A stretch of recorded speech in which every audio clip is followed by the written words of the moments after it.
Yes. Come on, boys.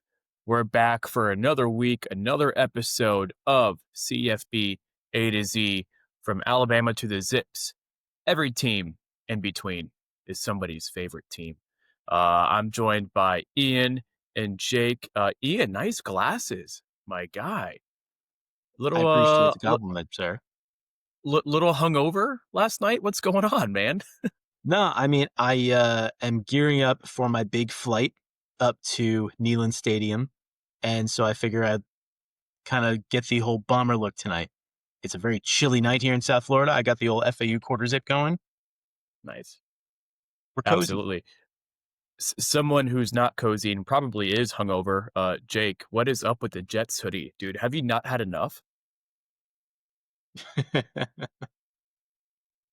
Jake, I think you're muted there, which is probably for the best because you're probably just saying a lot of explicits right now. That was my mistake. But I mean, we're 2-0 in the last two games. Our coach makes a fool of himself. I mean, some people love it, some people hate it. I hate it. Treats the media like crap.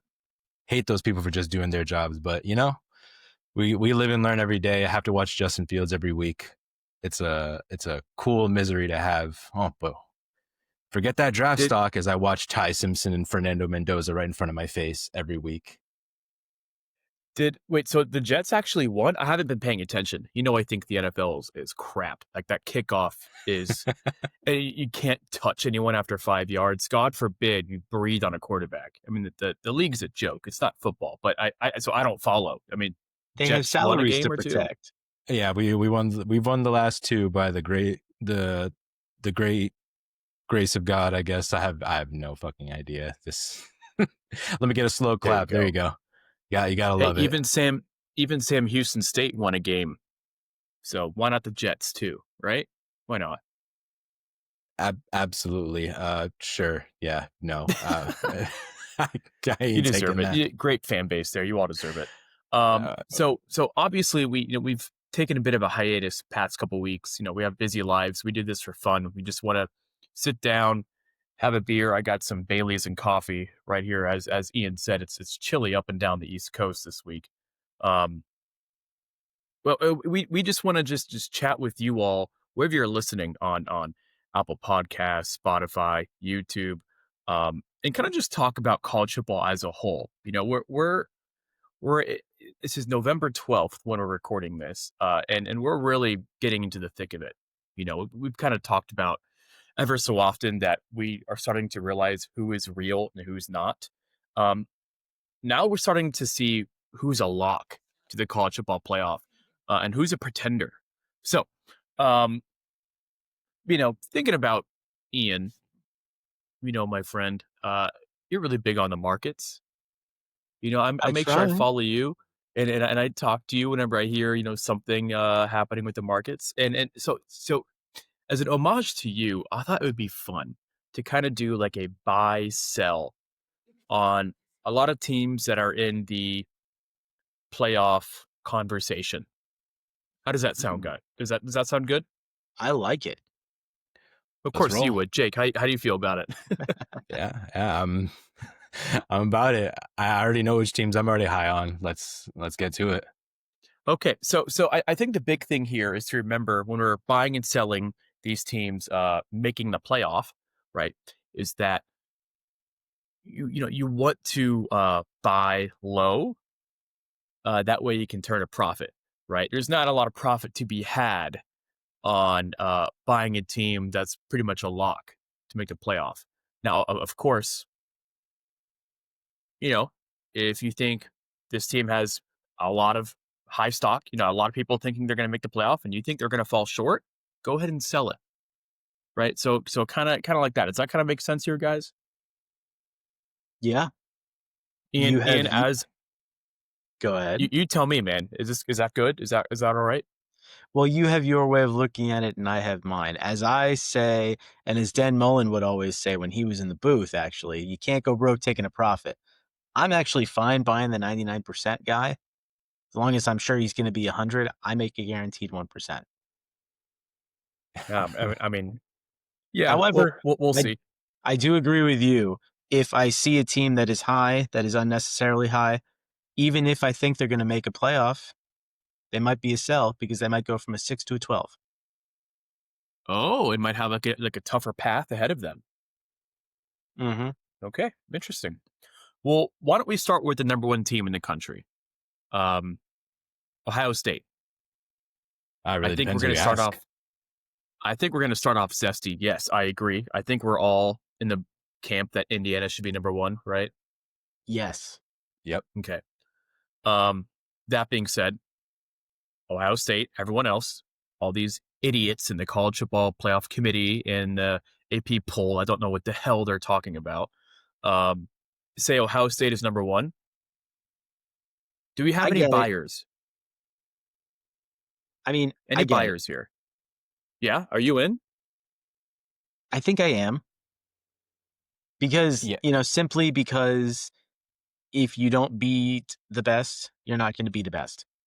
So that's probably why Indiana is not ranked number one. That's probably the only reason. I think Indiana is the far better team right now, at least on paper. But like I said, they're the 99%. So I'm going to buy them because they're totally getting in. Yeah. Jake? Yeah. I mean, so far this season, you have one of, if not the top quarterback prospect, depending on who you ask. It's a top 3 race between Fernando Mendoza, Ty Simpson from Alabama, and then you have Julian Sayin, who, everybody believes is probably the next step up in the 2027 draft class, right? Sayin, I don't believe is eligible to even go into this next upcoming draft. So, but you have to look at defensively a guy like Arvell Reese, who's probably the most dominant defensive end linebacker in all of college football right now. Matt Patricia is called probably one of the best defenses in the past, like maybe 5 years. It's pretty insane going from, one of the worst head coaches in the NFL when he was with the Lions all the way to what he is now, which is, he won the Super Bowl with the Patriots. He knows how to call defense. He was never an offensive coordinator. He was put in a bad position in those last couple of years before he left to Ohio State. And yeah, you have two of the top wide receivers in all of college football, and Jeremiah Smith and Carnell Tate especially. And when you package that with just an absolutely dominant defensive front like Ohio State has, they give up the least amount of points, they give up the least amount of yards. It's hard to really go against them, and that's probably why they're so scary and why they're at the top. Indiana is the inverse, where they have the offense, whereas Ohio State, they have the offense too, but they're so defensive dominant that you have to include them at like the top. You have to think that they're number one because they've shown that really nobody else can touch them, at least defensive wise. And they're going to punch you and they're going to throw you off the cliff, so to speak. They'll maul you to death defensively. And yeah. Yeah, I mean the front seven looks incredible. Julian Sayin has been a revelation behind center. I'm selling, guys, and I'll tell you why. Besides North Carolina, they probably have had the softest cupcake ass schedule in college football. I mean, Jake, you're right. The defense is number one when it comes to giving up points. What has been the most difficult game they've played? At Illinois? I was about to say at Purdue? I swear to God, what is it? It might have been when they hosted the Ohio Bobcats. That might have been the best offense they played all year. It could have been week 1 against Texas. I mean, that was the closest game they've played during the season, but everybody's a powerhouse week 1, so it doesn't even matter at that point. Mm-hmm. Well, everyone's a powerhouse. Everyone can be a powerhouse unless it's a freshman or a first start quarterback on the road. You can say the exact same thing about BYU and Lubbock last week. Quarterback looked awful. Like he's never played the game of football before. Granted, it's because Texas Tech has a great defense, but there's something about young quarterbacks on the road in a hostile environment. I don't want to give Ohio State that much credit for that. And I'll tell you what, they've had a soft schedule. They've looked good. Okay. I'll give credit when it's due. But they've had a soft schedule. They have a home game against UCLA this weekend. UCLA is suddenly not bad. Mm. Rutgers, and then they Pump the have brakes on the big that. one. Yeah, well, it's at home. If that game was in Piscataway, give me the Scarlet Knights. But Ohio State is going to Ann Arbor, which is their Super Bowl. I mean, even last year, Michigan was nowhere near the level that they expect. Ohio State, national champions, the Wolverines still came out with the win on the road in Columbus. I'm selling. I think Ohio State is talented. I think though that they haven't been challenged yet, and I think they're phony. I'm not touching Yeah, them. only the challenge that they're not going to have any problems going to their final 3 games. Even Michigan, yeah, you're going to be in Ann Arbor, but you're going up against the freshman of all freshmen in Bryce Underwood, and I mean, Justice Hayes ain't going to be enough to really save them, especially defensively with that front. And Underwood is really he was impressive in the very beginning of the season. He has the intangibles, but he ain't even close. He ain't close anywhere yet. So you got to give it He's not maybe a even the couple best years before he's even freshman. close to. No, he's probably. I mean, if you want to look at it, he's one of the worst right now. Well, He hasn't I really was been going to say like a in the factor at all. Big Ten, the quarterback from Maryland, I think, is much more impressive. Washington. Mhm. Yeah, Malik Washington really has played a uh, He's decent for what we all thought. he's played Yeah, a pretty good exactly for season. a freshman. Yeah. So what do you guys? You think I'm crazy there? I don't care. No, I'm not selling. at all. Nah, not yet. Let's jump to the Ironically, we real. have to wait until the college football playoff. Yeah. Let's If the you real. ask me, Ohio State would be 3, Indiana would be 1, and A&M would be 2. Just saying. I agree. I think you're going to speak for What all were you of gonna us because say? I'm in agreement. Jake, what about you? Do you agree with that? Uh, wait, which part? Oh, the A&M 3. You said 3. A A&M 2. and M. Sorry, Oh, Indiana Jack. Did you 1, lose A and Jack? M 2, I think we Ohio lost State Jack. 3. Oh crap! Oh, Let's boy. hope his laptop didn't die. Yeah, jeez. So let's try and keep it All going right. while he's there. So, yeah, I put Indiana at 1 and A&M at 2 and Ohio State at 3. Yeah, I mean, I can agree with that. The idea that Mike Elko's defense has really played really stout. Marcel Reed has been one of the better quarterbacks in college football this year. What else? I mean, I wouldn't put them obviously above Indiana because you and I both agree that Indiana should be number 1. Yeah. At least with the way that their offense runs. So Texas A&M, I'd still technically buy. I would believe that they're going to make it deeper than most other teams in the college football playoff, but I don't think that they're going to win the whole thing necessarily. But I believe they have like one of the closest shots of everybody else. I kind of hope they don't win the whole thing, to be honest with the viewers. I think Midnight Mike did some dirty things to Duke. We can't stick on the midnight. I'm still doing it. Duke is still alive in the ACC. We will get there. But I mean, they better not win it all. They will probably get a bye. They're undefeated. They might go the season undefeated. They might lose in the championship game. I don't think that'll matter. They'll still get the first round bye. They're a very good team. They're a more explosive kind of an Ohio State team. They have a very good defense, and their quarterback is better. And Yeah, just on a basic level, Indiana is more explosive than both of them. So that's my ranking.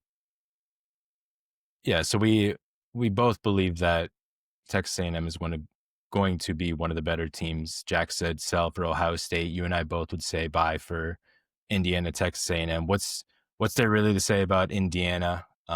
They offensively, they've been able to produce points every single game. Fernando Mendoza is probably the best quarterback in all of college football right now. Depending on who you ask, of course, he's my guy, for the Jets whenever that eventually comes around. They They have the second best defense in college football, next to Ohio State with how many points they allow. Also, they run one thing that Indiana has that Ohio State doesn't have exactly is Indiana has a very stout dual-headed monster with Roman Hemby and Kalen Black, who pretty much share 1A, 1B with toting the rock. Both of them have 5 touchdowns on the season. Both of them are really, really good running backs. But then you look at Fernando Mendoza, you look at his receiving core with Omar Cooper, who had the catch of the freaking season at the end of that Penn State game in the back of the end zone. Gus Johnson, I think, had a mini heart attack there. Yeah. just as he normally does. And they won that game without Elijah Surratt, which is impressive in and of itself because Surratt is one of the top 10 wide receivers in all of college football, which is, Mendoza is one of those guys that makes his team better. He improves everybody else around him when he throws. He's a leader. You've seen it in all of he's kind of a big dork depending on how you look at it. But he's really revitalized. I mean, Curtis Work did a really good job last year, but Mendoza this year is pretty much next level. And we've got Jack back, and we were just discussing Indiana. Yeah. Good God. Guys, it's so cold. It's like the Wi-Fi is going out. It's insane. I'm so sorry. I'm happy to have you back, buddy. Where you been? Thanks for carrying on. Thank you. I'm just going to respond about Indiana. I mean, last year they had a great team. They had a great pocket quarterback with a bunch of great receivers, and that took them a long way in a very run-heavy CFB that year. But this year they have a much more complete team. They have a much better defense. They have a much better running back room. They have an upgraded quarterback and upgraded receiver core. They've upgraded in every single way. Their coach doesn't ever smile. They have the will of the warrior. They're like the Soviets in 1980, except they're gonna win. Big red team. You lose, Putin. You lose. Yeah, I'm buying Indiana. I think they're the best team in the country. They have the best win all season long. They did it on the road in Eugene. Nobody saw that coming. I mean, I had the Ducks big, and all credit when credit is due. If they were a bigger brand, they would be the undisputed number 1 team. If they have the schedule and they have the stats, but with Ohio State's helmet, they'd be getting sucked off nonstop. It's a joke. It's a joke. I'm buying Indiana. I think they're gonna I think they can make the playoff game, and I think it will be great for the sport if I'm at the championship game. I think they'll make the championship game, and I think it'll be great for the sport if they win it all. Now we'll see how far they can really go when they get into the Big Ten championship game, which I guess would be against Ohio State. Would it not be? They're easy. Both. Maybe not. I'm not going to say easy. It's going to be a very low scoring game. I would imagine to be like something like a 27 or 20-17 type game. You have 2 of the best quarterbacks. It's going to be that game is going to be on my list. And as a Jets fan, I have to watch it. I have no choice. You might as well just freaking put a handcuff on me to the door. I'll watch it. I'll have to. Why do you torture yourself? Oh, just every year. There's a possibility that I mean, honest to God, I'm not trolling. There's a possibility I think Ohio State loses 3 of the last 4. I think they lose in Ann Arbor. I think Indiana dog walks them in Indianapolis at Lucas Oil Stadium in the Big Ten championship. Okay, maybe 3 of their last. No, 3 of the last 4. I'll say it. Rutgers, they confuse me, but crazier things have happened it's not Columbus. Dang it, I was going to say. Whatever, they're soft. That was very bold. Look, Greg Schiano's going to have to bring out the masterclass playbook. This guy's... Greg Schiano's really going to have to open up that playbook. Throw whatever. Run the ball. That's what I got. I got run the ball. Screen pass to CJ Campbell Jr. Throw the defense on the offense. Offense, stay off the field. We're just going to play defense. See if we could beat Ohio State. The Greg Ian, I'm Schiano not gonna let special. that slide. I'm not Yeah, letting that slide, Ian. I You're in a 5-minute timeout. You're muted. I'm muting him for the CJ Campbell reference, former Florida State and FAU running back. All right, let's move on. Hell Everyone yeah. but Ian. Texas A&M. I mean, okay, Ian, you can come back in because you did say it's your number 2 team in the country, and I agree. I'm buying. Elko's got the Ags rolling. I think they win the SEC, and as culty as they are, I think they're some of the most passionate fans in the whole sport. Um, they can get loud. They're proud. Give me the Aggies in the college football playoff. Yep, buying. yeah, we already kind of talked about them. Yeah. No crap. They Sorry, are boys. they are my number 2 team for a Yep. reason. Elko has created a kind of an upgraded Ohio State, as I told to Jake earlier. They both are centered upon their great defenses, but Marcel Reed is a better quarterback than Julian Sand right now, and that's Ooh, okay Yes, because he's older that's than him, and that's that's fine. ballsy. That's I love it. ballsy. I love what he's doing. I love I what don't he's agree doing. with that 'Cause one second. Marcel Reed actually plays good teams. So yeah, I 110% agree. Okay, well, we'll see how far the teams actually get when Julian Sand probably leads his team to the the Final Four of the college football playoff. I don't know. Marcel Reed, They're not gonna make it. he's had a better season than most, but you're really going to tell me that Carnell Tate and Yep. and Yeah. God, I'll say it right now. the names Jeremiah are Smith. Jeremiah Smith are going to be able to get dog walked by Rutgers or one of the other teams in the college football playoff when that starts. A Yeah, team Texas like Tech. USF would not be able to touch them defensively or on offense. Easy. If they get matched up against Texas Tech, like Jack just said, my money's on the Red Raiders. If they get matched up Yeah. with like an Oregon, then my money's on them. I'll put it that way. I have the opposite. Sain's just a much better quarterback than Marcel Reed.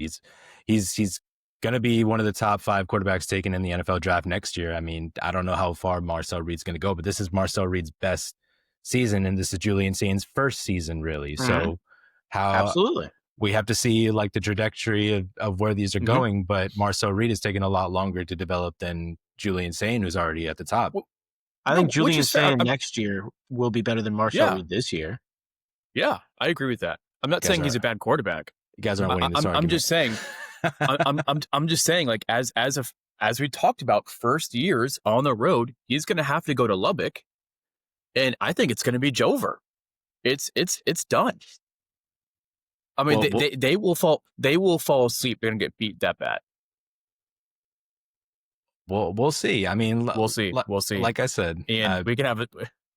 Ian, you can be our arbitrator here if we do a little side bet for Jake and I. Okay. Yeah, okay. All right. It'd be better than my Utah State bet.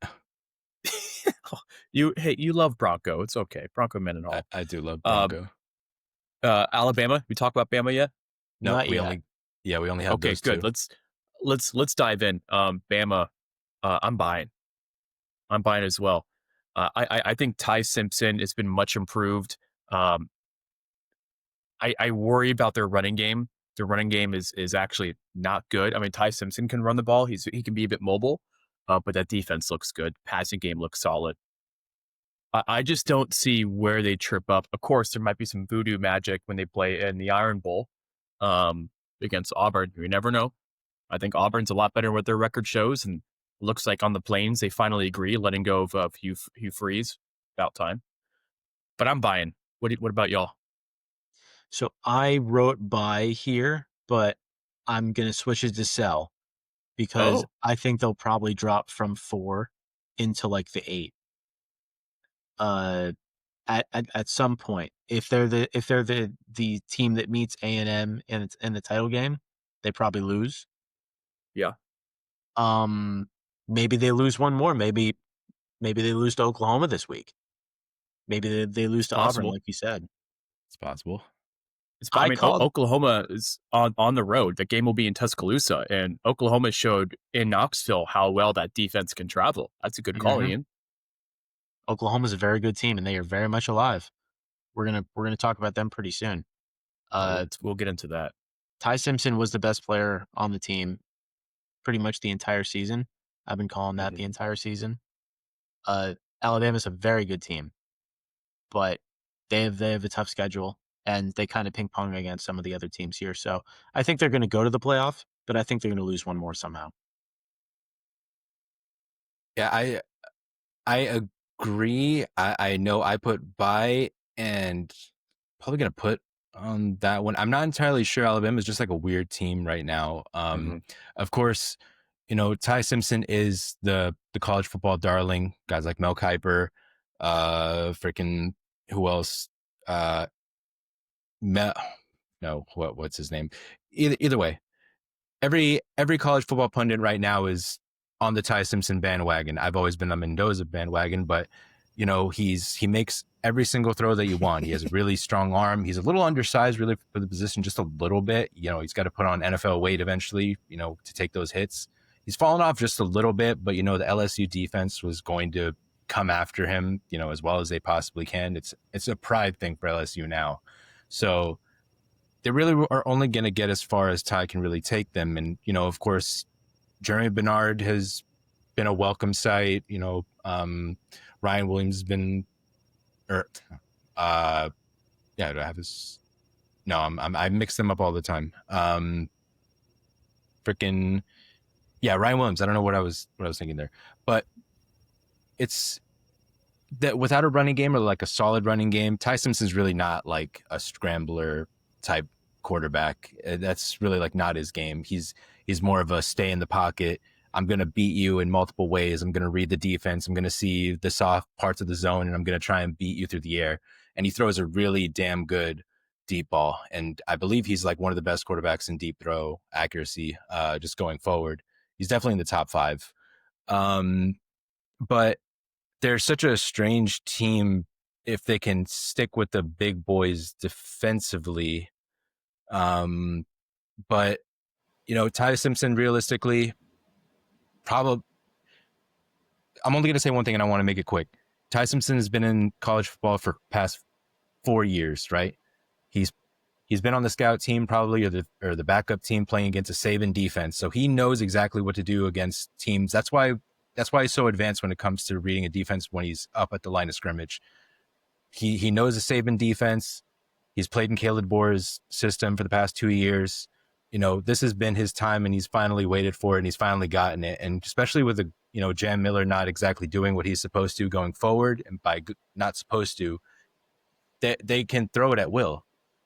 Ty Simpson just that good pre-snap, being able to read the defense before he actually throws the ball and knows exactly where to go, that I guess you don't really necessarily need a strong running game, to dominate, but it's hard to say if you can stop the passing game, how far can this Alabama team really go? Could they beat a Texas A&M's Mike Elko defense with that dominant defensive front? Can they beat an Ohio State? I don't think so. Yes.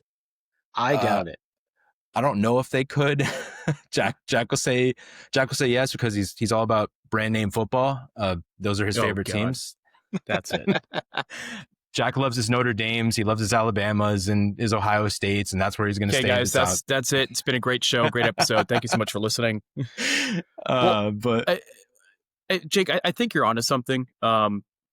Because they are one dimensional, right? I think their defense is good enough to carry them as well. I think it's something that we're forgetting about. I mean, they've given up over 30 points once, and it was 31 in Tallahassee. After that, it's like 24 points at Missouri. Like that's like the most points they've given up. I mean, that defense is stout. They've been playing some great offenses, So, I will say this: they have home against Oklahoma. They play at home against Eastern Illinois, and then they go to the Plains to face Auburn on the road. If they lose one of those 3, then they lose to Texas A&M in the championship game. Are they still in? Think about that first. Are they still in? They would be the 4th or the 5th SEC team in at that point. It would be A&M, Georgia, Ole Miss, and then probably Oklahoma. Oh, God. If Oklahoma is the one that beats Alabama. If Oklahoma is the one that beats them, yeah. Yeah. Okay. something to watch. How many teams will the SEC provide to the playoff? We don't know. If anything, you'll see his Ty Simpson. If he shows up against Oklahoma, I mean, at this point, Oklahoma has to show up. Period. John Mateer has to actually step up as best as he possibly can to improve his draft stock. He was my boy's Fernando. I'm all about Mendoza. Fernando. I love the dork. He's gonna be a great Jet. The math major. Willing. But this is going to be his toughest test. Everybody. His guy. This, against Venables defense, this will be his toughest task, definitely, for sure. And if Ty Simpson throws 3 touchdowns, then I'll switch. Then I'll be all about Alabama going forward. But I got to see it against this, an Oklahoma defense first. I'm going to move the conversation forward. Because I'm done hearing about Ty Simpson. Sorry, guys. Well, let's talk about Georgia. I was about to say, the other SEC power. The other SEC power here, I mean, is Georgia. That's the other dog in the fight we haven't talked about yet. Ian, are you buying or selling the dogs? I'm buying because I think they'll beat Georgia Tech, and I think they'll win out from here. Sorry, guys, the ACC has really kind of let me down this year, except Duke has a shot. Again, thank God, it's like chaos. It's like all ACC coastal. Oops, all coastal berries. It's amazing. It's like what every ACC fan wants.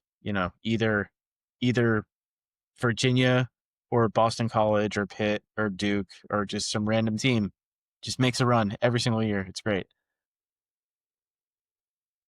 To answer the question, Georgia.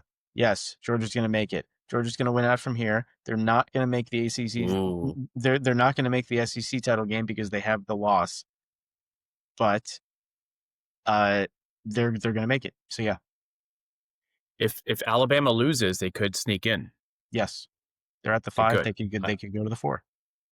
They could push their way in. Although Alabama did beat them head to head, things could happen. Jake, what do you think? I'm gonna sell at Georgia because I don't know how well. I mean, he's had a good season. Gunnar Stockton's been fine. They've had a decent running game. Two-headed monster right now with Frazier, and the other guy's name is completely blanking on me. But I don't think that they have the firepower really to handle or hang with the better teams. I think they're gonna lose against. Maybe not. Texas has been turning it on lately. Arch Manning is finally finding his footing. This isn't a neutral site game, right? This is in. Is this in Athens? Yeah. Okay, cool. As it should be. Thank God.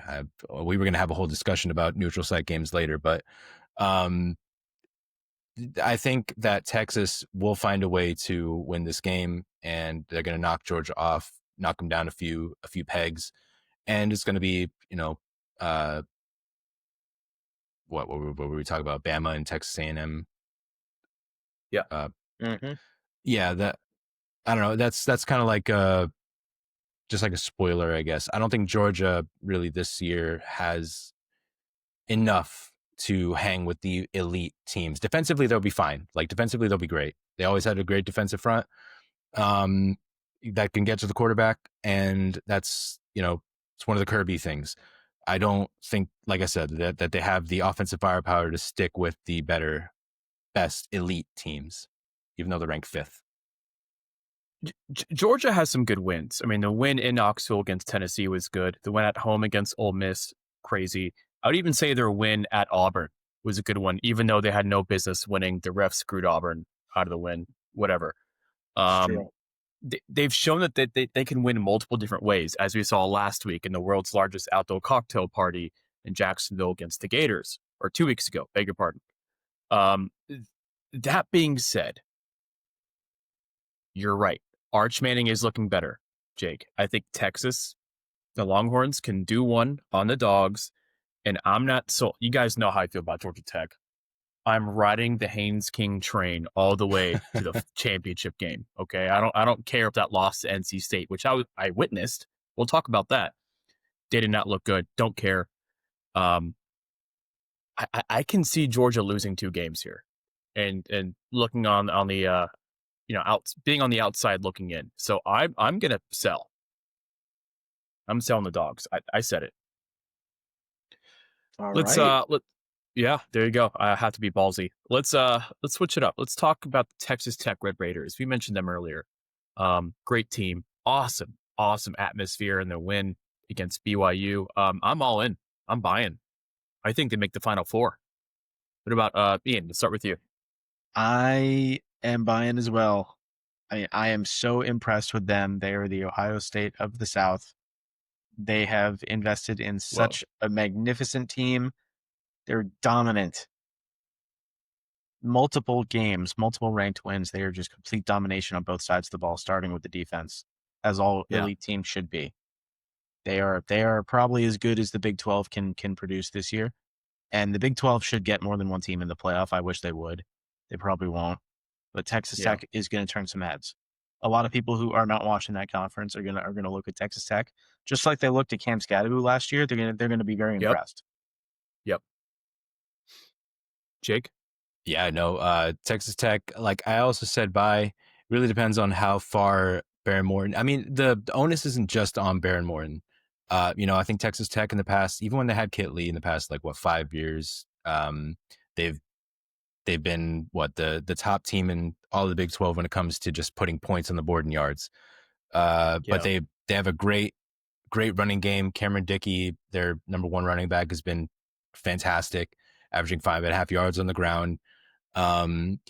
There was something I wanted to talk about, and really, we're not going to get to it today, but it feels like the running back has fallen off just a little bit this season. It's really the year of the quarterback. At least it felt like a guy like a Jeremiah Love last year dominated, whereas this year there Yeah. isn't like that one big dominant running back that can like etch their name in the Heisman voting. It's all That's about fair. quarterback, which is, usually always is. But this year, you got guys like Baron Morton, uh, well, Mendoza, Simpson, Julian Sayin, guys that Arch, guys that, you expect to have like a larger ratio or like, more interceptions and touchdowns, but we're seeing 25 touchdowns, 3 interceptions, 22 touchdowns, 1 interception. Like, it's really the year that these quarterbacks are like etching their name as saying like, I'm going to be the guy for the next 2 to 3 years. And the running backs are kind of like, they're phased out just a little bit this year. And it's nice to see someone like Cameron Dickey, able to kind of like buck that trend a little bit. You need the running game to supplant, to add to the passing game. Texas Tech, they'll get as far as they can go as long as the offensive line stays upright. Morton's doing his thing. Dickey is pounding the rock. They can go as far as they need to. And it all depends really like how good can their defense be, because they have a good defense. They have one of the best edge rushers in all of college They football have a in David great Bailey. Um, defense. Yeah. it really one of the better teams, probably the best team in the Big 12 for sure. And Mhm. they're going to be the rep. They'll probably win the conference. I did not think that they were going to be. I probably had them 5th in the preseason rankings or 6th. I don't know. I didn't have them here, but Texas Tech is legit. They've shown you that they're legit. Even when they didn't have Baron Morton, they were still legit. So Yeah. Will Hammond was the backup, and I even said looks like he's better and more. So Hammond is out for the year now, but nonetheless, Texas Tech looks great. They have it all. Um, I think the sky's the limit for them, and I'm really excited for the fans out in Lubbock. I will say their game at West Virginia, uh, Thanksgiving weekend, worries me a little bit. I feel like Morgantown, they always get one of these weird games where there's something in the air. It's probably the couch is burning. I don't know. Um, yeah, so yeah, I'm worried about that because I think one big loss like that can trip them up. They already lost earlier this year. Don't forget to Arizona State. So that was a wild game. crazy game. Yeah.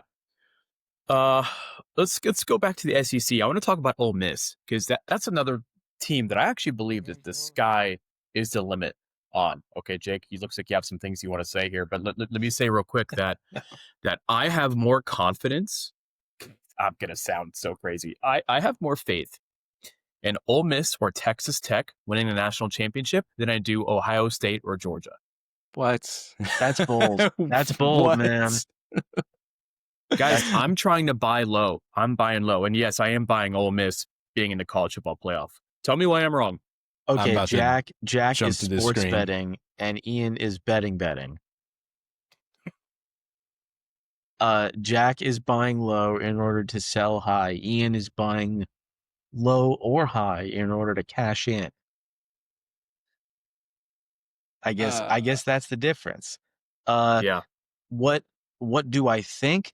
I don't think that they're good enough to beat Ohio State. I think Georgia maybe, if they Uh, get that rematch. Easy. I just don't think that, Trinidad Chambliss is a good story. He's really turned it on in Lane's system. Kawan Lacey, their number one running back, has been a dominant running back. But I don't think that their defense, which has always been the thing with Ole Miss, with an Ole Miss team, it's Lane has enough offensively, the offensive firepower to beat any single team that he comes up against, but it's the defense that gives it up in the end, or sometimes it got a Jackson Dart 3 interception game, but he doesn't have like a dominant force, a dominant player. He lost two of his best defensive tackles last year to the draft, and he doesn't have somebody right now that makes me think that a Ty Simpson wouldn't just dismantle. Um, Ole Miss, I root for them every year. They play Florida and Mississippi State in the final two games of the season. Florida's already, I don't really know. They're mailing it in. Quarterback change. They're as far from beating a team like Ole Miss, especially on the road. And Mississippi State, they had a terrible game last week against Georgia. Blake Shapen's not a guy. He's not a dog. So it's going to be an easy walk into the college football playoff, but once they actually get in, I don't know how well the defense is going to be able to do against like somebody really dominant.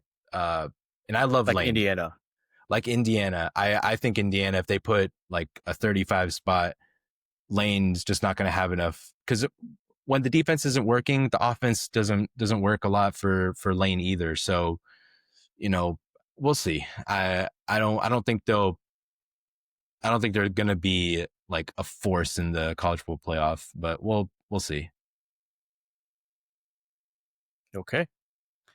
Let's head up to the Pacific Northwest, Oregon. Buying, selling. I'm buying. That's all I got. I think you're going to put three teams in the Big Ten, from the Big Ten in the national championship, and I think Oregon will be the third.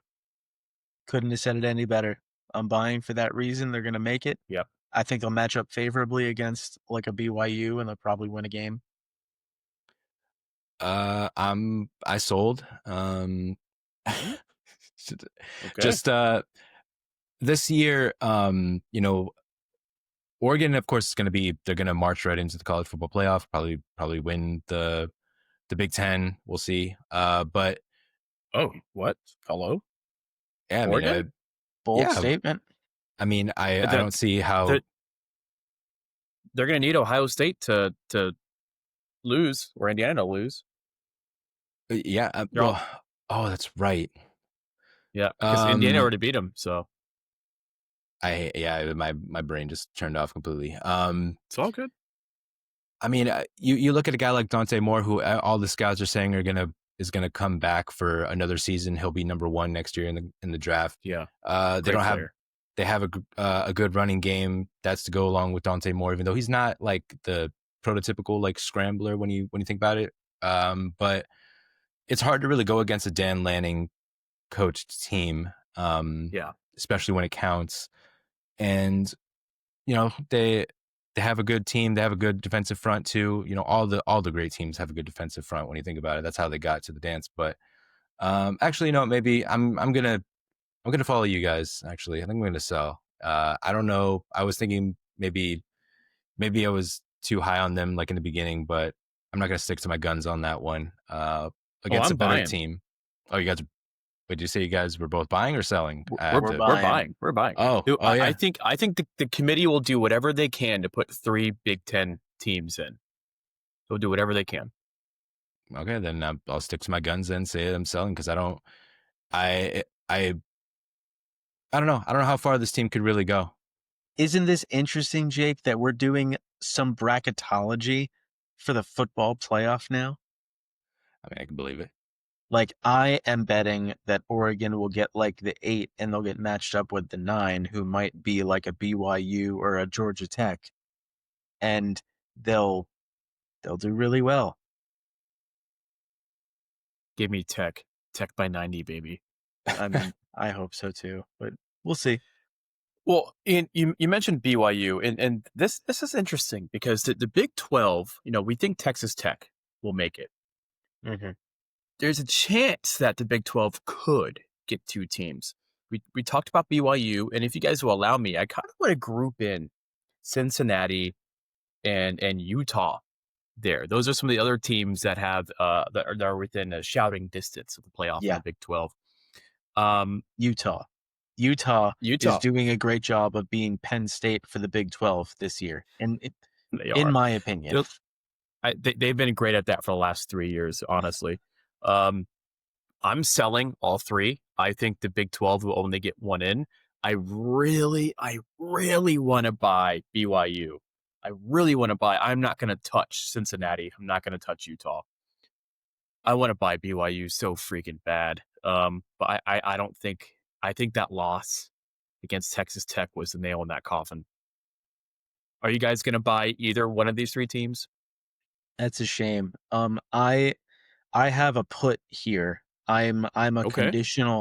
conditional buy on a second Big 12 team on some other things happening later down the list. Okay. Uh, no, I'm selling. If anything, I'm actually closer to Cincinnati. Being You have been being all the year. You love them. being the Mhm. closest. I mean, Brandon Sorsby has honestly been like some kind of revelation here. Again, it's the year of the quarterback. He's You taken a can't. huge step forward. When I Yeah, he watched has. him, when I Yes. watched him dismantle Baylor a couple weeks Yeah. ago, and my heart just like was completely destroyed because we all know that I was a Sawyer Robertson guy in the beginning of the season. That's gone. I can't anymore. I love Sawyer Robertson. I love frickin' Bryson Washington. I think they're both great. But I can't root for them anymore. Their defense just continues to let me down every single season or every single game, and Dave Aranda really needs to be evaluated at the end of the season because he had a really great team going into it, at least offensively, and he really fell off. He's supposed to be a defensive coach. That defense has fallen apart in too many games. Cincinnati, TCU, games that you realistically should be winning because you were a much better team going into the season. But nothing I really do about it at this point.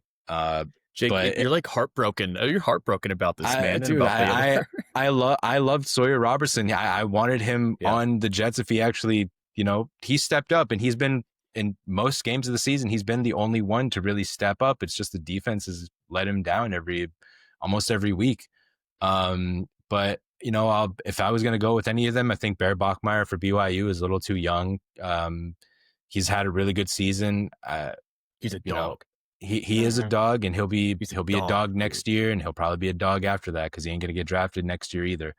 But Sorsby is, and I don't know. I think just like Cincinnati is turned it on when they should have, even though they just got their what's given to them by Yeah. Dampier and Utah. But I don't know. There was something about them going into like a couple of weeks ago. Maybe maybe I'm wrong. Maybe Utah is going to be this number 2 behind Texas Tech, but uh, Maybe.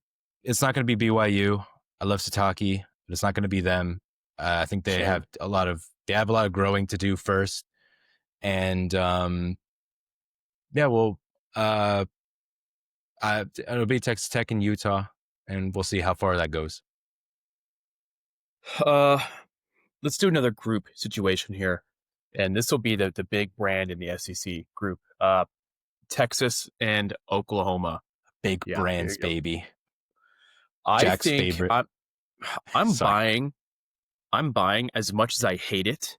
As much as I hate it, I honest to God, I think they could lose their games against Georgia and oh gosh, who's Alabama. Oklahoma playing? Alabama. Thank you, for Texas and Oklahoma respectively, and that they would still find their way in. I think if they win those games, I think they're both locks. I think there's no way that the committee lets them stay at home. So I'm buying. I think they can still make their way in even if they lose because the committee's gonna want brands. Simple as. So yeah, I hate it.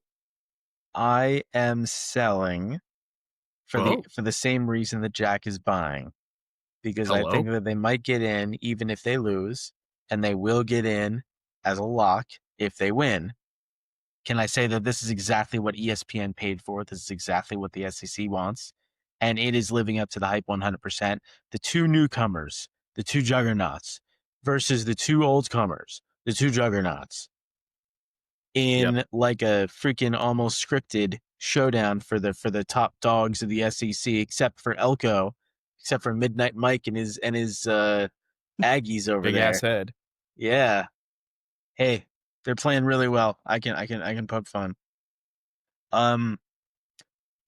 Do I think that either Texas or Oklahoma get in? No, I think they both lose this week, and I think that neither of them get in. Unfortunately, I hope that a second Big 12 team gets in, and that is contingent on Yeah. there only being 4 SEC teams in. So it's either one of these or one of another pair that we'll talk about. Ooh, zesty. Jake, where are you? Where are you standing between Texas and Oklahoma? I'm selling them both for the same reason that I had for the last couple of teams. I think Texas doesn't have the firepower that they did last year. Um, the I think that Oklahoma has just been too in the big games. They've been very up and down. You know, they didn't dominate against Michigan. They didn't dominate against Auburn. They didn't dominate against. They lost against Texas. And they got beaten by Ole Miss. That last game against Tennessee was a back and forth battle, but of course Tennessee's a good team, and or no, they won against Tennessee. I'm sorry, but And that was a I think great win too. Great Tennessee is win. a good team. I think Yeah, Mateer and is a they went little. to Neyland and did that too. Yeah. I think Mateer is a little too inconsistent. I mean, he draft stock is definitely plummeted from from the guy that we all thought from Washington State was going to dominate the SEC, and he looked like that before he had the hand injury, but he's definitely not the same person that he was before. He's facing much harder competition, and the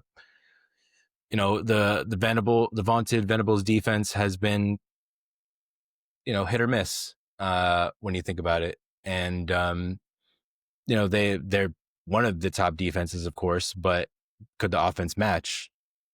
Realistically, the answer against the top teams is really no. So I'm selling on both of them. Arch is too young. I've told this to everybody, especially Jet fans. Arch is not coming in until 2028. Him, Archie, Peyton, Eli, they all spent 4 years in college. He's going to spend all 4 years join a fraternity, go to parties, do the Arch Manning thing, whatever the hell Arch Manning does. Mm-hmm. And he's going to be there until the end. And next year is going to be the year where he'll dominate. At least he should. Next year should be if he comes out next year, he'll come out next year. I don't believe it. I think he's going to stay all 4 years, but Yeah. they're not there yet. They're not there right now. But in next year they will be. I hope he I stays all think 4 years. Where else would you go? University of Texas quarterback for 4 years? That's awesome. yeah. The I NFL. think you all bring up some great points on why to sell, actually. Logical points. And I think that's why I'm buying, because the committee doesn't care about your logic. I think the way how the schedule's set up, it's scheduled where they can lose what their games this weekend, and then their rivalry games on Thanksgiving, for Texas against Texas A&M and for UGA against Georgia Tech. They could lose those games and still find a way in. I think this schedule is made up perfectly for it to be fail proof. And I think that's what the committee is going to want. They're going to want big brands. If they lose the two games, if they lose, one of these teams lose, or even both lose this week and Thanksgiving, probably not. I will be the first to say they should not be in a playoff, but I think the playoffs wouldn't care. The playoff committee wouldn't care. I guess we'll have to let's see. move on. We'll have to see. This is great that we're combining teams and schools that absolutely hate each other. Texas, Oklahoma. Let's do it the same. Let's do the same here. Tennessee, Vandy. You guys know I love Diego Pavia. I love that Tennessee offense as well that they got in Knoxville. I'm selling because I think the committee finds a way to put Texas and Oklahoma in, and that's going to be the fourth and fifth SEC team. I wish Vandy gets in there. I wouldn't even mind Tennessee going back to the playoff, but I don't see the committee doing it. What about you, Ian? I am buying simply because the odds are so low that either Tennessee or Vanderbilt goes. I am going to Tennessee this weekend. I cannot wait to see them play. Let's go. Oh yeah. They may lose to Vanderbilt in their championship in their rivalry game, and then Vanderbilt will have won out probably. They're still a live dog, I would say, as the fifth best SEC team. I would love that more than anything in the world. There's a situation, and I believe Jack said it, that Texas loses both to Georgia and Texas A&M, and a team like Vandy can somehow sneak into that fifth spot, overtaking Texas and being the fifth SEC team. I'm this is really crazy for me. I'm gonna buy Vandy. Man. I think Vandy has a shot, honestly, of taking that fourth or fifth spot, depending on how Ole Miss or Georgia does in the last couple of games of the season. Ole Miss will be fine. Georgia is also should be fine. We'll see. We'll see with that. Texas, though, I think is going to fall off enough, and I think Vandy would be that really nice Cinderella story, with Diego Pavia and balls to the wall, freaking Leo Vaughn. Let me take out Diego Pavia's mother's type shit. Yeah, and I got to give credit to where credit is due. Diego Pavia is on a different level right now. The offense has done really, really well. He's a believer, everyone. We got him finally. He's a believer. I mean, they probably had the best tight end, if not one of the top 5 in Eli Stowers. And, it's the defense has played well enough to keep them in all their games, and Pavia has been enough to keep the offense rolling. And yeah, it's an interesting Cinderella story that I think more viewers would pay to see than, one of those two top brands, like probably not Texas, maybe Oklahoma, though. It's a cool story. A lot of people would jump on the backs of Vanderbilt just to see how far they can go in a college football playoff. So I'll jump on Vanderbilt and Texas, or what was the other one? Tennessee. So it might be a cool story, but I don't think the committee cares about cool stories. It's the same reason they're not ranking James Madison at all. It's the same reason why they completely disrespect Vanderbilt. Even if Texas loses 2 games, if they lose 1, certainly, I think Bama gets in over Vandy because the committee will suddenly start to care about head-to-head. And Bama has that win over the doors in Tuscaloosa. There's just no consistency with their decisions. I think you guys are looking at this with too much logic. Maybe I'm way too much of a pessimist when it comes to this process right now. But I just think that the committee will find whatever excuse they want to protect their bottom line. So I don't know. I can see. You're going to say that Texas is going to get into the college football playoff with 4 losses? That's what I said earlier. The schedule set up where if they did lose 2 games, you got to think it's to Georgia, right? And it's to in Texas A&M. Texas A&M. Yeah, I could absolutely. I mean, they wouldn't be able to make that decision if Vanderbilt's sitting at They 10-2, though. They're not gonna. They're not they gonna go to the playoff with that schedule. they would have more top I'm 7 sorry. losses in the whole country than anyone. I can see them saying that. I can see them saying it. That's all I'm saying. That's all. Okay. There's a 4% chance, let's say, of them doing that. Fair. Maybe some things have to fall first in front of them, but we'll see. Let's have some fun, boys. Let's have some fun. Tulane. Tulane is one of the teams. It could be a Group of 5 representative. One of the teams in the American that look promising. We know there's going to be at least one G5 team there, right? That being said, I'm selling on Tulane. They had a great win at Memphis. What was that Memphis, wasn't it? Yep. To pretty much knock Memphis out. Memphis is no longer controlling their destiny. They need some things to happen in front of them. The Green Wave, though, I don't know. I'm selling. I think Summerall is a great coach, but I think he might be gone after this year, which I always hate talking about, like coaches leaving when it comes to smaller programs. I think it's so disrespectful, but I think this is one where it's like it's so obvious. It's a disservice not to talk about it because I think he might go to LSU. I don't know, Auburn, but Jake, let's start with you here. What Tulane Green Wave, buy, sell? Oh no, sell. It's funny you say that. Been a guy, his second loss on the season was Traylor's UTSA team, who probably will get poached. They look pretty bad, and somehow they rebound against on the road against Memphis. But I'm hoping that any sort of aspiration going forward is wiped out this upcoming week. I'm not going to say who it's against, but there's that little bit of hope. I don't think statistically or just on the back of Retzlav, who's pretty much been their entire offense, which is crazy considering he had like a month to train when he was unceremoniously expunged from BYU. That's probably not the right word, but not quite, but in a way, it kind of works from the records. Yeah, purged. Yeah.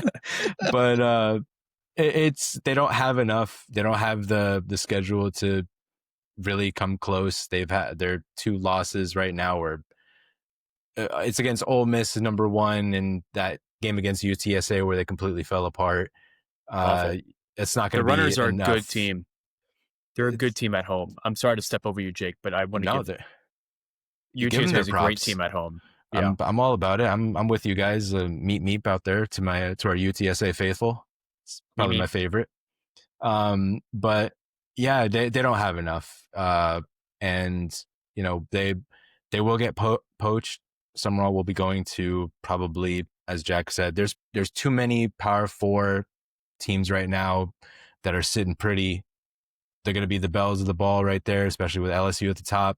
And he'll find a way. He's too successful as a coach to stay where he's at. Mm-hmm. He'll sign his 5-year deal, 10-year deal, all that crap, and then immediately Midnight Mike to get out of there. I like throwing all these out, but yeah, no, I'm out. Yeah, Ian? Fair. I'm a put on them. There is going to be a G5 team in the playoff. I think it will be in from the American. I personally think USF is going to be the team, but if not them, then Tulane will beat them. I think they play next week. And if that happens, then Tulane's going to be the team. So yay Tulane. Roll Wave. Sucks for them. Roll Wave. Willie Fritz was taken from them, and now John Summerall is going to be taken from them. It sucks being a top G5 program these days, I guess. Oh, well. Yeah. Sucks to win. Loved you guys in the 2022 Cotton Bowl when you beat USC. My heart. That was a good game. Coach Fritz has been doing great for the Cougars in Houston, by the way. So shout out to him. Um, Absolutely. and you kind of mentioned you did mention the next team we're going to talk about, and that's USF. And I'm buying. I'm all in. You guys know I'm a USF adjacent. I think that offense is phenomenal. Byron Brown is one of the best quarterbacks. The defense is insanely good. The amount of turnovers that they cause. I'm buying, and I tell you what, I for one really look forward to the American Conference Championship game because when USF is playing well and Raymond James Stadium gets filled, that is a rowdy venue. I've been to games there as a USF fan in my youths. Um, West Virginia in 2007 was one of the most rowdiest, loudest venues I've ever heard and seen in my life. And the city can really get behind the Bulls, and I think it's going to happen. Um, I will say this: if not USF, I don't think Tulane has the juice.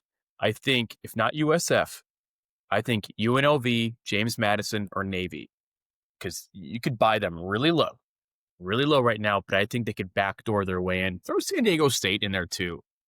Why the hell not? Mhm. But I think I'd pick one of them over Tulane right now, but USF absolutely. This would be the first time that a service academy would ever make the college football play. I mean, obviously, it's not that old, but Yeah. Yeah. uh, Navy is not going to get that type of respect for if you just look at like strength of schedule. I'm sorry. Even I respect the troops. Jake, are you saying you don't respect I, the troop? You don't? I, You, I, I love the I, troops. I respect the it, troops. it, it sounds like that I, you We are. respect the troops we on CFB A to Z. there you go. Ian said it for me. We respect the troops. Thank you for all you do. Happy Veterans Day. It's Veterans Um, Day for Pete's sake. I, believe me, we love them and we thank you for all your service. Uh, Going back to USF, I believe they'll also be. It'll either be them or JMU. I'm sure. I believe they're also on the list. Oh no, they're not. But Have USF, I you believe, will be the team. Uh, Byron Brown, like Jack said, one of the best college football quarterbacks right now. Dual threat. He's finally been able to play like a full season. I mean, going back to his 2023 season where he threw 25 touchdowns, he's back in full form. He's escaping the pocket. That team has like this weird 2017 UCF 13-0 energy where any sort of lead that they give up doesn't seem insurmountable. You know, you could watch Byron Brown and you can believe that he's going to be somebody that's going to bring your team back and you're going to take the lead Yeah. and you're going to win, with 40 to 50 points on the board. Defense is fantastic. The craziest thing, which it seems crazy to me because the Jets have absolutely no interceptions on the season, which is just, but they have 9 different players that have been able to get an interception. I feel like that's pretty damn significant. I don't know if usually you see like one guy dominating, but if you have almost like close to 10 guys who have a takeaway and you're going to win the turnover battle, you're going to win every single game if you win the turnover Yeah. battle. I mean, more likely than not. So, USF, they're turning it on right when they're honestly supposed to. Uh, Shout out. I hate their coach. I think he's kind of like the Sirianni of college football. I honestly can't stand him. And it's too much Why? bravado for me. It's too much. I don't like when you call out other coaches. Lane does it all the time. It's the only thing I don't like about him. But yeah, no, I hate to say it. USF is honestly just they're turning it on at the right moment right Yeah. now, and they're just something else. Honestly, hate to say it, they're having a really good year. They're having a really good year. I think Yeah. I think Golish is one of the top G5 coaches nobody's talking about. He's going to go to a power program this year. There are just too many openings. I believe you said that he could go to UF. I think that he will go to UF. I think that they're probably talking behind closed doors. He's probably has a lot of incentive to finish out strong here. I think that's another big thing is that a lot of these coaches that might be on the move will be playing late into the season. Georgia Tech, Vanderbilt, USF, Tulane, they're going to be playing probably into January. So I think we would be really dumb to assume that there is no negotiation happening before February because there's like 17 weeks of football happening. yeah, agreed.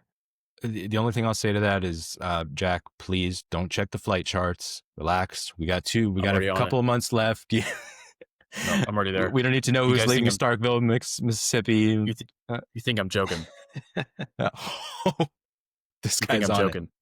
This Dude, I've already guy's. been on it. I got the alert, the notifications to my phone and everything. One thing I want to say about James Madison, I wish they would be in. I wish we'd have a shot. It looks like they're not even going to have a chance because the committee is not even putting them in the top 25. Uh, and the committee, someone on the committee was asked why are they not in the top 25, and they said because of the strength of schedule is too weak. Why? This is what gets me so pissed off. Why in the hell is that then not a strike against Ohio State, considering they've only beaten one ranked team? And it was Texas in their first year quarterback in his very first start. So how come like you can say that that's a disqualifier right away for James Madison not being ranked, but then it's not a reason why Indiana should be ranked higher over Ohio State? That's what I'm just trying to say with you guys, is that this consistency does not exist. I think that the term power conference has to mean something. Oh my And God. I always think back to 2021 Cincinnati. The G5 team does not play a power schedule. They have 1 or 2 max chances per year to beat a power team and show that they belong. Cincinnati did it. They beat Notre Dame. James Madison had 1 chance to show that they could hang and beat the power team. They had Louisville in week 2. They couldn't do it. If they go undefeated and they beat the Sun Belt, there is a scenario in which they go as the 5th best conference champion if the ACC just cannibalizes or the Big 12 just cannibalizes. Wouldn't that be crazy? But Meanwhile, Texas has a million chances. yeah, meanwhile, Texas and probably Tennessee have a million chances. It's crazy.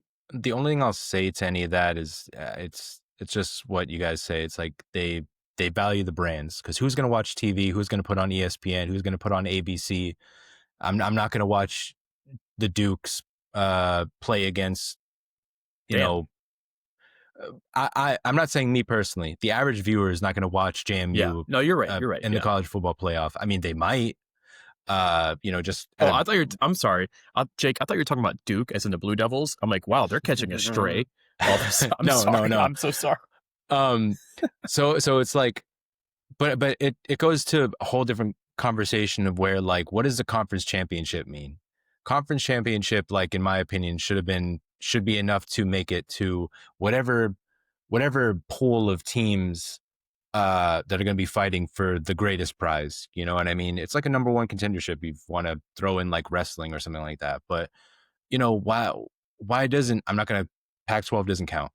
Pac-2, sorry to both of them. But we already know that. But like, why can't somebody like a San Diego State, after winning the Mountain West, why can't they make a spot why can't they be guaranteed a spot in the college football playoff? Because you need to make sure that that Iowa makes it in, because Iowa has a 100 times larger fan base. I mean, sorry, but I mean, Iowa should play better football. Well, the rule is the top 5 conference champions get in automatically. It should be every conference champion, but it's a shit rule. It's a bad rule. If you're the 6th or 7th in the Mountain West case conference champion, then it's not an automatic bid. It honestly should be. I mean, it doesn't even matter. Like a Sun Belt team could beat an SEC team. Maybe. Yep. They could. That's true. But that the intrigue is higher there. Like, I get it. You need to have the big, but you could just throw them in a bowl game. You could throw all the other teams that don't make it into a bowl game, and everybody's going to be happy, because as long as they watch their team, they're going to be happy. They get one more game out of the season. You don't get to play in the college football playoff. Well, you should have won the conference championship, or you should have at least been a runner-up. So, but I mean, that's never going to fly. I think the issue is that this current system was built by the power brands in the first place, and it was built to consolidate their power. Remember how the rules even changed from last year because Arizona State got a bye, And yeah, they're in a power conference, not a power brand. And that pissed off the power brands more than anything. Mm-hmm. It's like, why not Penn State? Why not whoever? It's just the system is built to currently give those in power more power. And it's anti-American, and it's not what this sport should be about. So, JMU against Ohio State, give me the Dukes. Dogs. Okay. Um, Brave man. let's talk. We're about done. We haven't talked about any ACC teams, guys, and that's a conference that's been very intriguing. I mean, the top of that conference is on. What a mess this is. Oh, by the way, Georgia Tech weak schedule. You know, I love the Jackets. They're right there in playoff contention, but God forbid James Madison loses to Louisville. Um, yeah, Georgia Tech. What do you guys think? Buying, selling? I am buying. And you could say their schedule is fluff, just like I've said about Ohio State. Difference is, I know I can get Georgia Tech for a lot cheaper than I can Ohio State. I think the pathway is pretty simple for them. I think even if they lose 2 more games, I think they're out, right? So if they lose against UGA and lose the ACC championship game, I think they're out. Okay, I think if they lose one of those, I think they're still in. I don't know. I love Haynes King. If they lose to Georgia Swoon. and then win the ACC, then they're going. Yeah, absolutely. Of course. Yeah. Great point. Because they would have to be. Yeah. But if they go ahead. Good. No, go. But if they beat Georgia and they lose it to like Virginia in the ACC championship game, and they're what is that 9-3 with a win over number 5 Georgia? Can you keep them out? Are they the second ACC team in behind Virginia? Probably. Or do they put Oklahoma in? You see, here we go, guys. Or do they put a 4-loss Texas in? Come on. Mm-hmm. You can see it. You know you can see it. That's the argument. It's really is.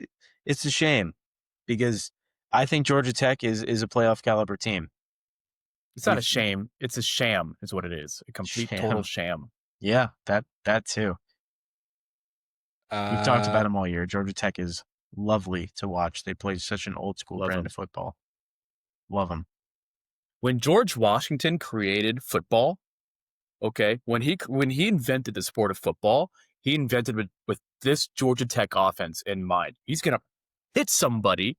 You're gonna have a quarterback who's a dog, run people over, and that's America in a microcosm.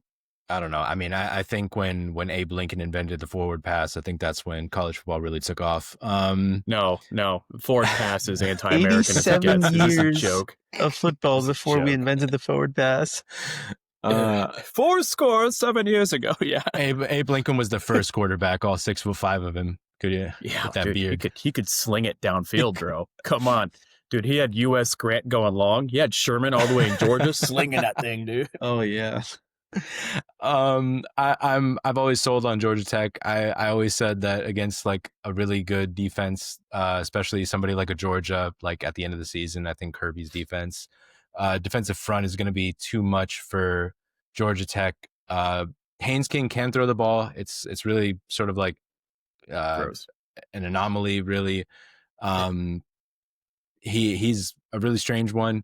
He can throw the ball, especially when he needs to. A lot of play action. If you want to go that route and catch a defense off guard, but yeah. I don't think Georgia Tech would have the firepower, both offensively and defensively, to hold a much better team when they get into the playoff. I think they'll make it. I think they're going to lose to Georgia. I think they're going to beat Pitt, and I think they're going to beat Boston College because Boston College is dog.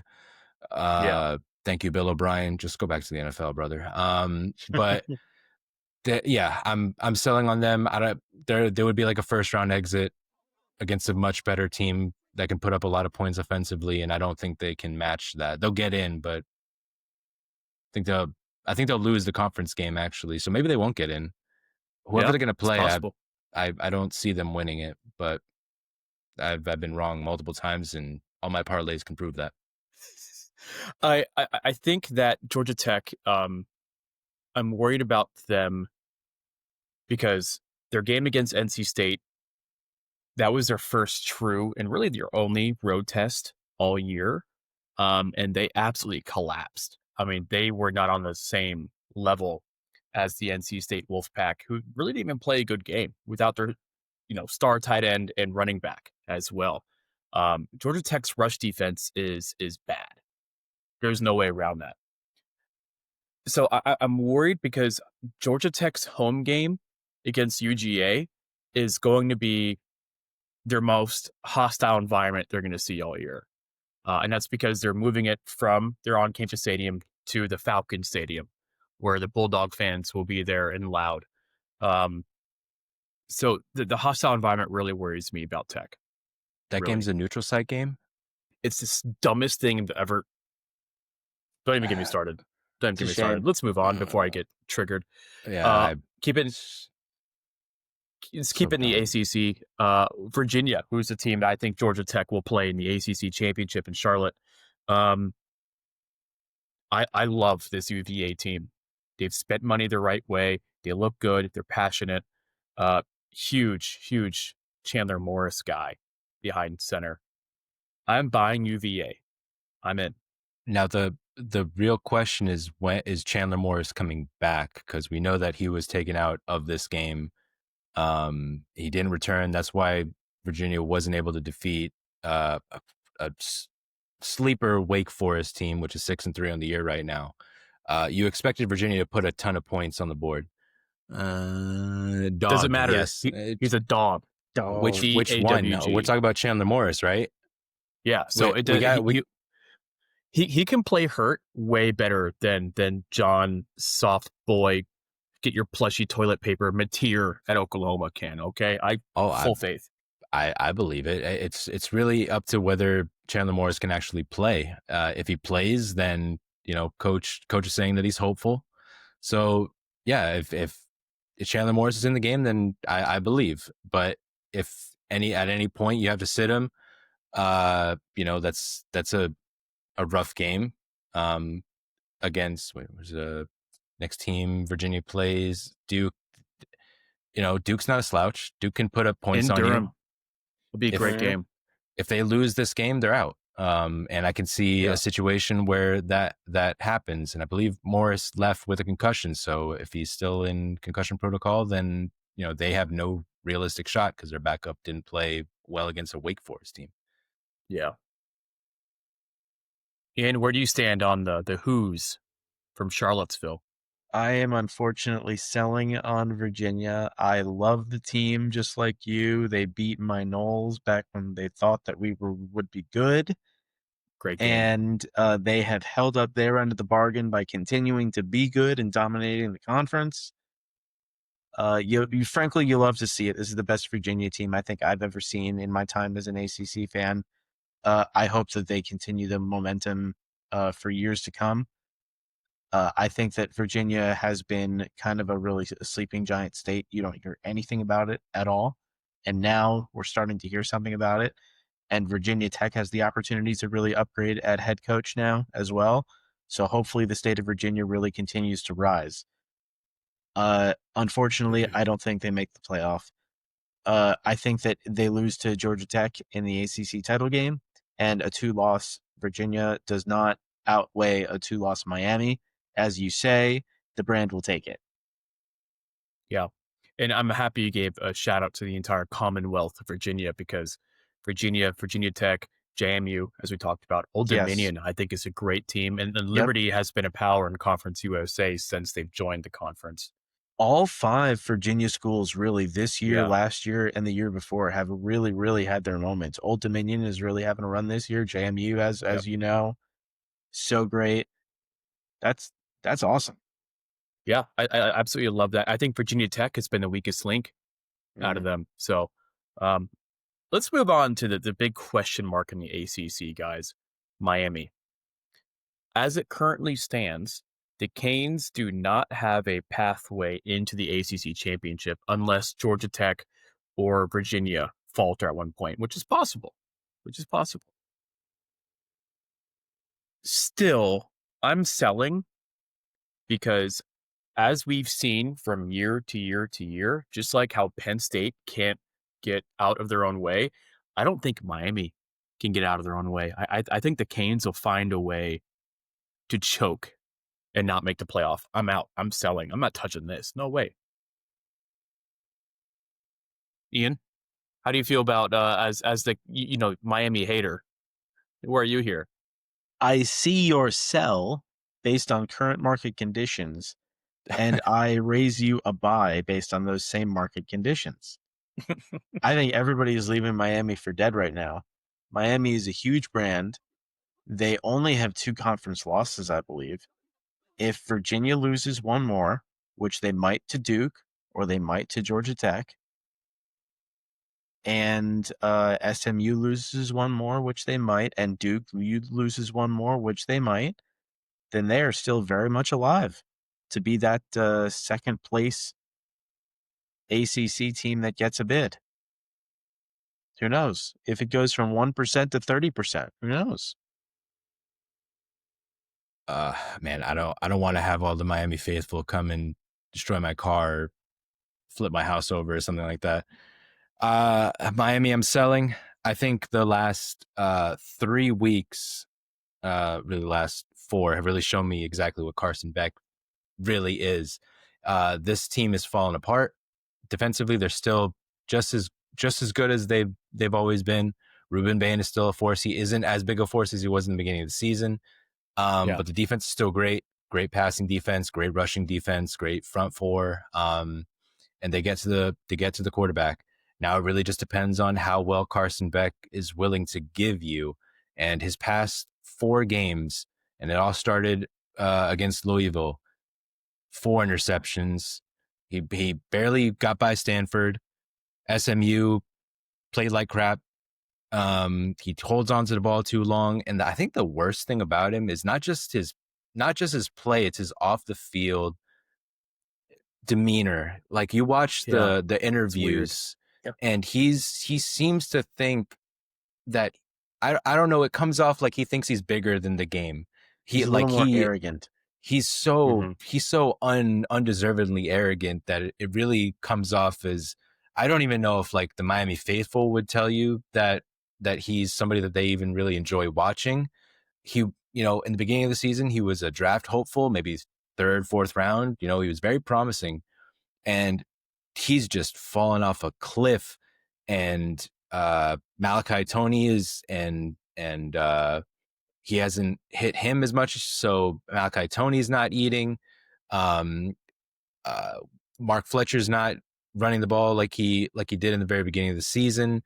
He's still doing well, but not well enough. This Miami team, just with Carson Beck, that's as far as you're going to go with him. And they could lose. And one of the last 2 games of the season, Mason Heischel for Pitt, he's been turning it on ever since they benched what the heck is his name? Who was there? Yeah. Eli Holstein. Yeah. So Holstein, yeah. For all we know, they could lose against Pitt. They could lose. I mean, you really don't think they're going to lose against Virginia Tech, but they might lose off their last 3 games of the season, depending on how well Carson Beck does. And I don't know, the jury's out, kind of. He looks like crap, looks like a duck, quacks like a duck. He's probably a duck, just like his passes. So we'll see by the end of the season, but I don't think Miami's going to be able to get anywhere at this point. They've kind of fallen off, and it feels like Cristobal's like kind of lost the pulse of this team. It's really weird. He's lost the plot. Yeah, it's very interesting because I love that hire when it was first announced. You guys are kind of talking about if Miami makes their way into the ACC championship game.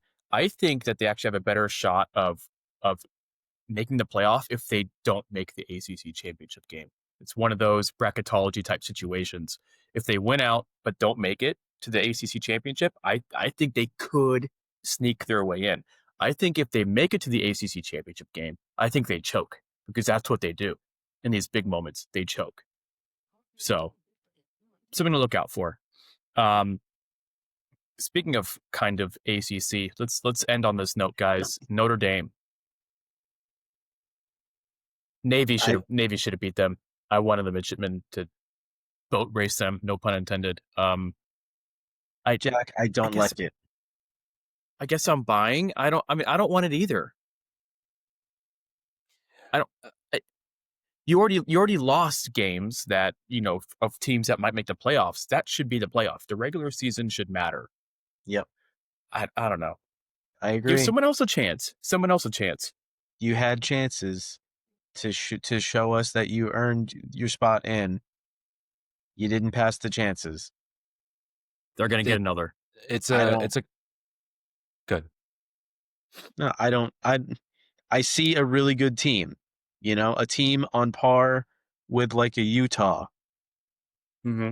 which is really good, Yeah, but not playoff not good. playoff I'm good. sorry. No, not to be handed over a playoff and be in the top 10. There you Mm-hmm. go. Notre Dame wouldn't be, if they make it, which they will, they're not going to be one of those teams where it's like, where you have to kind of think about it. Their two losses came at the beginning of the season, and they were both one score affairs against, a then still decent Miami team in Texas A&M by 1 point. Marcus Freeman is starting to get NFL notice. There's very possible. I mean, I doubt it. Why would you leave a cushy job like Notre Dame to go to the NFL and just make your life a whole lot harder? But Yeah, go um, to LSU like real men do. I mean, why even go to LSU? Notre Dame's a big enough name I as it is. not Depends how Brian your Kelly. family Yeah, wants. yeah, He ain't gonna. You don't have to worry about him doing a dance on a freaking rotating whatever the hell that thing is. But we dancing because Brian Kelly's gone. But Notre Dame is a great team.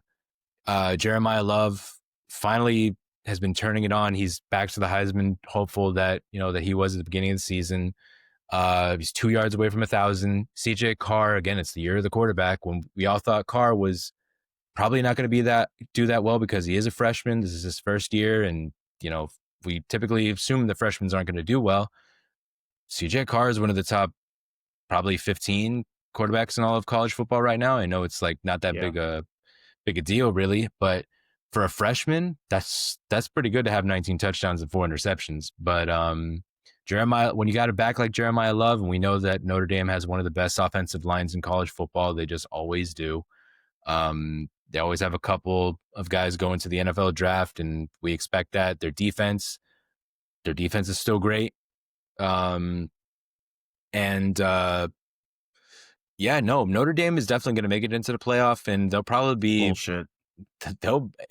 not for them though, not for Notre Dame. They're too good. They've won too many games convincingly enough. Against who, I dude? mean, they beat USC, they beat USC. Navy. If you want to use them, they beat Texas, or they barely lost to Texas A&M and Miami. I mean, they don't have a great schedule. I agree with you. Like the schedule is not going to be Yeah, the thing yeah. that gets them in, but But it's the brand thing. I get it. I I get it. mean, I'm not mad at you, Jake. I'm just mad at the system that Notre Dame can be awarded for losing against two playoff teams, most likely playoff teams, and gets rewarded for their best win being, I mean, home to USC. Is that their banner? That's going to be like in the bracketology. That's what's going to be like best win. Home against USC. What's the second best win? At Boston College. but then they Home they against look at Boise State. the team like just in general. USF beat Boise State better than Notre Dame did. You have to look at the team itself, how they're constructed, how they're coached, and Notre Dame has a top 10 staff. Marcus Freeman is one of the best coaches in all of college football. I mean, that we already know they're a He's a brand, great coach. but offensively they're good. They're borderline great, and their defense is still elite. So, people are going to want to see Notre Dame. I mean, I know that kind of goes against what I've said before, but I think, of course they're not playing in a conference championship game, which, next year they'll join the Big Ten or they'll join the ACC. They should have joined the ACC back in the COVID year because it just seemed all the cards were falling on that table back then. Yeah. But they decided, no, we have to keep all this NBC delicious money. And You blame them? I can't. They get can't blame probably the most amount of eyes on them, and they have their own network essentially. Yeah. So but they're a convincing team, and I can buy them in the college football playoff. It's just I can buy them more than a Miami team, even though they lost to them. If Pitt beats Notre Dame this weekend, is Notre Dame still in? No, The remaining schedule is home against Syracuse and at Stanford. So 2 more wins. no. We know they'll win those. 9-3 Notre Dame. No, I think they have a likely shot over a fifth SEC team. But they have 3 top 25 losses, Ian. See, I hate this committee speak. I'm It's not saying bullshit. the Sun Belt champ would get in over them. I'm saying that, There's no way. you know, Yeah. a second like BYU would get in over them this year, or That'd be great. or Virginia would get in over them. Virginia, if Virginia does not make the ACC championship, No, I think Miami would. I think Miami would. If Miami wins out but does not make the ACC championship, they insert Miami. I kind of think so too. Yeah.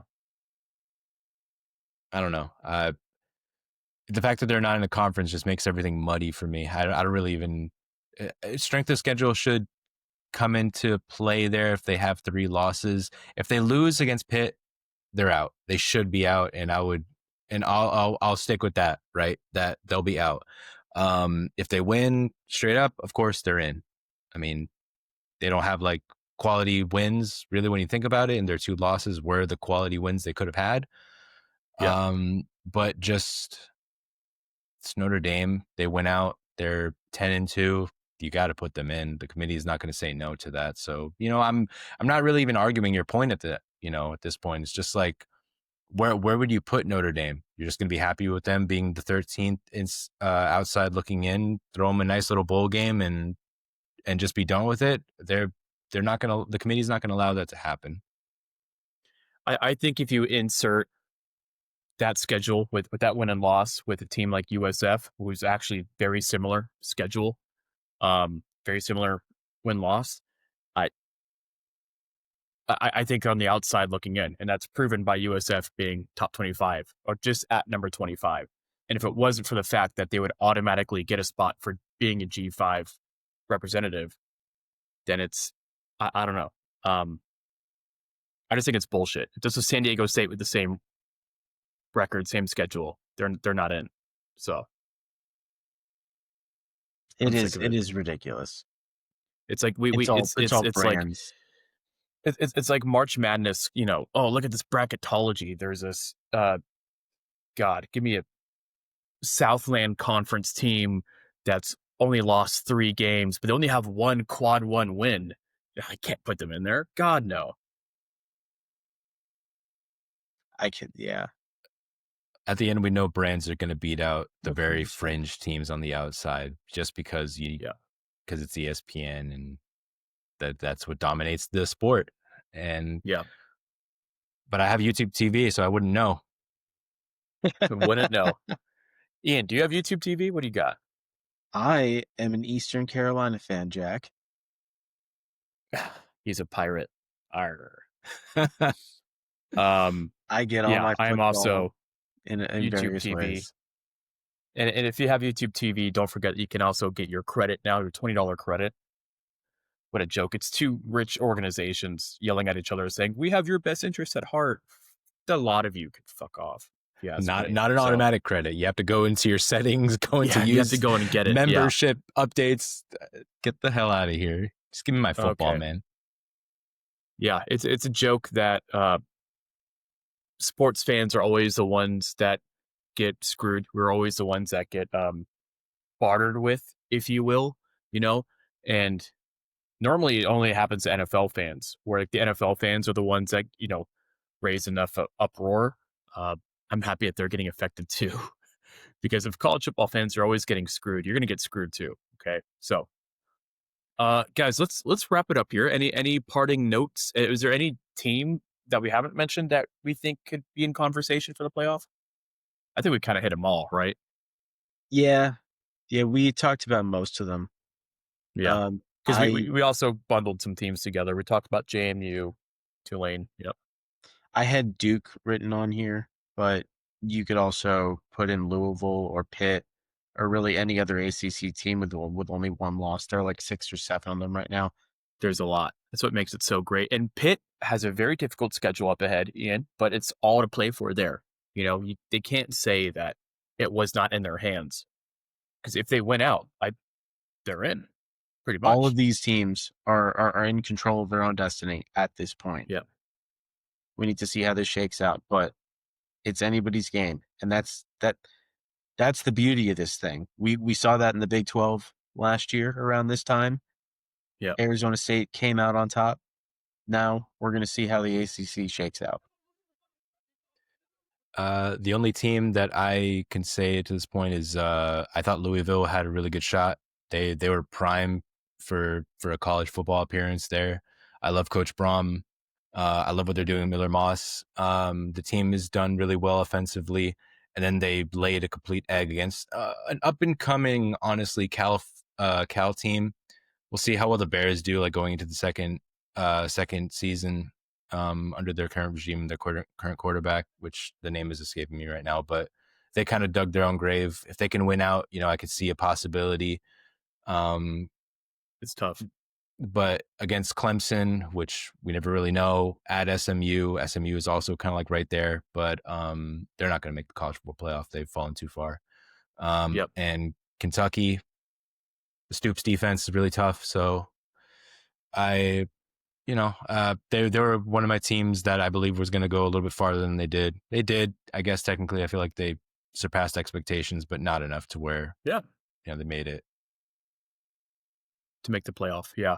Well, I'll tell you what, guys. If I'm not going to Charlotte for the American Conference Men's Soccer Championship game that our pride and joy Florida Atlantic will be playing in, I'm not going to that Saturday. I might try to see if I could find my way to Durham to see Virginia playing the Blue Devils. I think that'd be really, really fun. Hopefully we can talk about that.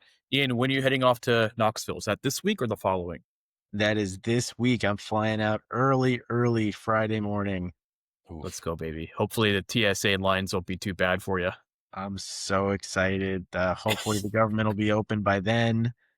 And it'll be my first time at Neyland. Wow. I hope you're ready for your eyes to be seared and bright orange. I cannot wait. My jersey came in the other day. I've rehearsed the fight song and everything. It's going to be amazing. Good old Rocky Top. Woo! Rocky Top, Tennessee. All right. Let's call it a night, guys. It's getting a little weird in here. All right. So for Ian, Jake, myself, it's been a pleasure. I want to thank you all for listening or watching us on YouTube TV, listening on Apple Podcasts or Spotify as well. If you can go ahead and just give us a like, subscribe, even if you comment. I'm thinking about this, guys. If anyone leaves a comment on our videos, we can go ahead and give them a shout out. We can read the comment out loud as long as it's appropriate. So we really appreciate everyone listening. So again, on behalf of the three of us, thank you so much for watching, and we'll catch you next week. Let's go watch some ball, boys.